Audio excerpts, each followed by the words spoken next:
Hi, I'm from Kangaroo Energy. On this channel, we break down the real-world systems that affect Australian households, money, energy, work, policy, and cost of living decisions, without hype and without confusion. Today, we are talking about something millions of Australians are doing right now, side hustles, and more importantly, what the ATO actually expects from you when tax time comes around. Because earning extra money is great, but misunderstanding the tax rules can cost you far more than you expect. Let's start with the basics. If you earn money outside your main job, even casually, the ATO generally considers that assessable income. This includes rideshare or delivery work, freelance or consulting services, selling products online or at markets, content creation income, online coaching, tutoring, or digital services, one-off paid gigs. A common myth is, if it's small or irregular, I don't need to declare it. That's not true. If money comes in because of your effort or skills, it usually needs to be declared, even if it's only a few $1,000s a year. One of the biggest tax questions is whether your side hustle is a hobby or a business. This distinction matters a lot.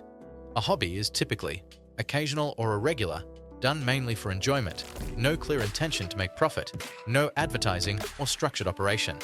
A business, even a small one, has an intention to make profit, operates regularly or systematically, promotes services or products, keeps records and pricing, reinvests or plans growth.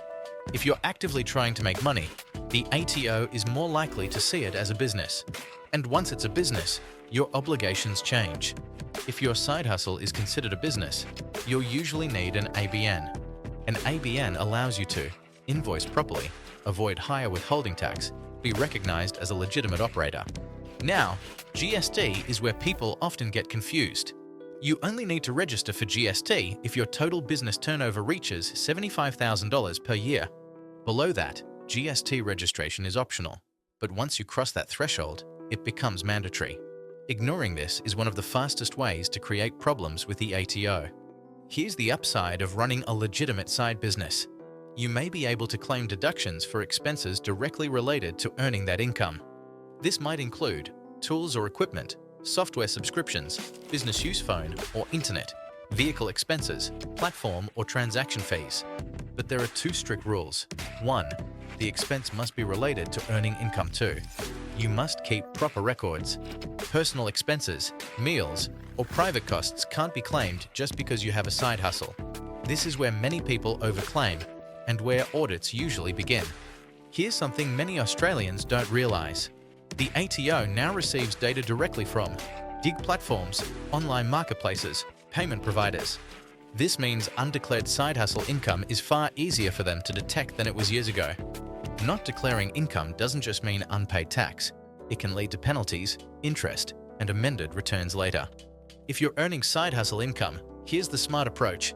Track income from day one, separate business and personal money, keep digital records and receipts, set aside tax as you earn, get advice early if your income grows. Doing this doesn't just protect you legally, it removes stress and surprises at tax time. Side hustles can be a powerful way to improve your finances, but only if you understand the rules behind them. At Kangaroo Energy, we focus on helping Australians make informed decisions, not just about energy, but about the systems shaping everyday life. If this video helped, like and subscribe for more clear, practical breakdowns. We'll see you in the next one.